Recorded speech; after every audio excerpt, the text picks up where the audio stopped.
ये पॉलिसी जो आपने की, यही पॉलिसी लगभग केजरीवाल ने की थी। हिमाचल विधानसभा में केजरीवाल की एंट्री। ये गारंटी गले की घंटी बन गई, गले की सांस को, हाँ वो बन गई, जो भी बन गई, लेकिन ये गले से बाहर ये लटकी रहेगी। जयराम ने बजाई गारंटियों की घंटी।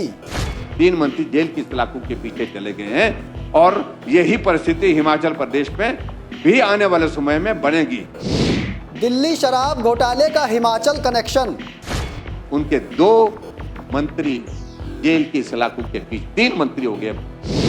मंत्रियों के जेल जाने से हुआ एक्शन। एक तरफ से जाकर के भाषण देते हैं कहीं जाकर के कि हिमाचल की परिस्थिति, हालात ऐसे लग रहे हैं कि श्रीलंका जैसे। क्या हिमाचल में बन गए श्रीलंका जैसे हालात? जब लिफ्टिंग ही कम हुई है तो आप इस बात का जिक्र किए जा रहे हैं कि भी हम 40% इंक्रीज के साथ जो है उसमें हम बहुत सारा जो है वो रेवेन्यू हम इसमें कलेक्ट कर रहे हैं। सुक्खू के बजट में किसकी छूट गई बात? नमस्कार दोस्तों, आप देख रहे हैं समाचार फर्स्ट टू द पॉइंट। मैं हूं आपके साथ बालकृष्ण। आजकल हिमाचल प्रदेश की विधानसभा में सुक्खू सरकार की गारंटियों और हिमाचल के हालातों के बारे में जमकर शोर शराबा हो रहा है। लेकिन यहाँ सवाल है कि हिमाचल के हालातों पर आखिर किस सरकार ने ध्यान नहीं दिया। सवाल ये है कि छोटे से प्रदेश को आत्मनिर्भर बनाने के लिए किसने प्रयास किए। सवाल ये भी है कि हिमाचल प्रदेश के युवा कब तक नौकरी के लिए प्रदेश से बाहर जाते रहेंगे। सवाल ये है कि हिमाचल की जनता को क्या सिर्फ लालच देकर ही वोट लिए जाएंगे। ये तमाम सवाल लोकसभा चुनाव से पहले इसलिए खड़े हो गए हैं क्योंकि हिमाचल विधानसभा में सुक्खू सरकार के बजट पर विपक्ष जमकर चुटकी लेता दिख रहा है। कभी कांग्रेस की गारंटियों पर सवाल खड़े किए जा रहे हैं तो कभी हिमाचल को आत्मनिर्भर हिमाचल वाले लक्ष्य को जीरो करार दिया जा रहा है। और तो और हिमाचल प्रदेश की आबकारी नीति पर सवाल खड़े करते हुए दिल्ली के शराब घोटाले तक का जिक्र विधानसभा में कर दिया गया। दिल्ली के मुख्यमंत्री अरविंद केजरीवाल का जिक्र कर ठेकेदारों को फायदा पहुंचाने के आरोप तक लगाए गए। ये सभी आरोप नेता प्रतिपक्ष जयराम ठाकुर ने भरे सदन में सुक्खू सरकार पर लगाए। जयराम ठाकुर ने कहा कि जब राज्य सरकार नई एक्साइज पॉलिसी लेकर आई तब इसमें 40% बढ़ोतरी की बात कही जा रही थी, लेकिन वास्तव में बढ़ोतरी सिर्फ 17% तक ही हुई है। जयराम ठाकुर ने मुख्यमंत्री सुक्खू को घेरते हुए कहा, ऐसी ही पॉलिसी दिल्ली में मुख्यमंत्री अरविंद केजरीवाल भी लेकर आए थे। उनके 2 मंत्री भी इसी मामले में जेल में हैं। आप सुनिए। आपने पिछली बार बहुत शोर डाला, एक्साइज पर बहुत बोला भी आपने कि बहुत ज्यादा। हमने 40% का इंक्रीज कर दिया। हमने 40% का इंक्रीज किया। आज ही प्रश्न के उत्तर में आपका फाइनेंशियल ईयर क्लोजर की तरफ जा रहा है और 1 साल के इसमें जो अभी तक जो है आपका जो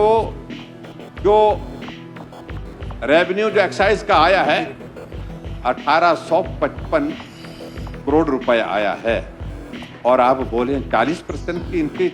ये इंक्रीज जो है आपकी जेन्युइनली अगर हम इसको बात कहें तो ये 16 और 17% के बीच में बनी।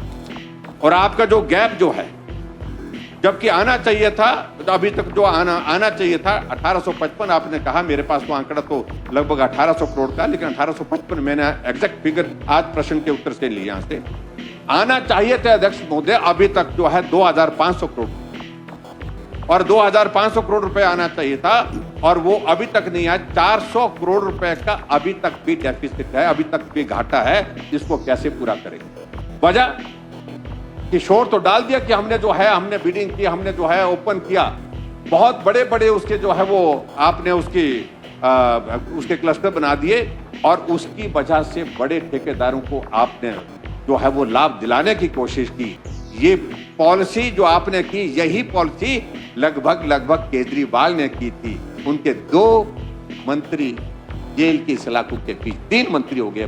3 मंत्री जेल की सलाखों के पीछे चले गए हैं और यही परिस्थिति हिमाचल प्रदेश में भी आने वाले समय में बनेगी।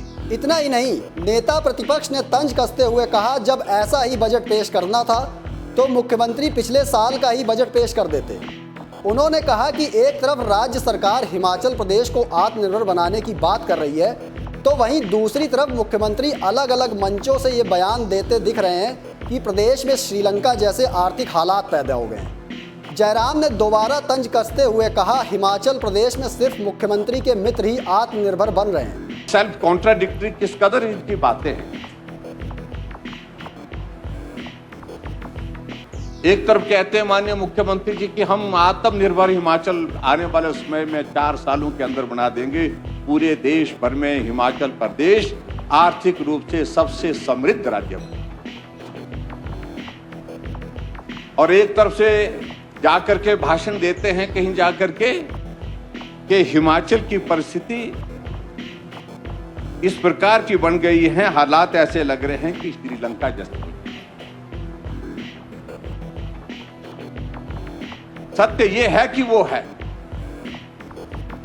ये जो आपका कंफ्यूजन, एक बार कुछ कहते हैं दूसरी बार कुछ कहते हैं और ये काम में भी उसी तरह से व्यक्त होते हैं। फिलहाल लोकसभा चुनाव नजदीक हैं, ऐसे में दोनों ही पार्टियां अपने अपने मुद्दे मजबूती से रखते दिख रही हैं, लेकिन ये जनता ही तय करेगी कि हिमाचल के हालात किसने बिगाड़े हैं। इसका नतीजा लोकसभा चुनाव में सामने आ जाएगा कि सुक्खू सरकार ने 1 साल में कितना काम किया और केंद्र के साथ हिमाचल भाजपा जनता के हित में कितना सोचती है। मुझे दीजिए इजाज़त, फिर मिलेंगे एक और स्पेशल रिपोर्ट लेकर। लेकिन दोस्तों, कमेंट बॉक्स में आप अपनी राय देना ना भूलिएगा, क्योंकि आपकी राय हमारे लिए बेहद महत्वपूर्ण है। धन्यवाद।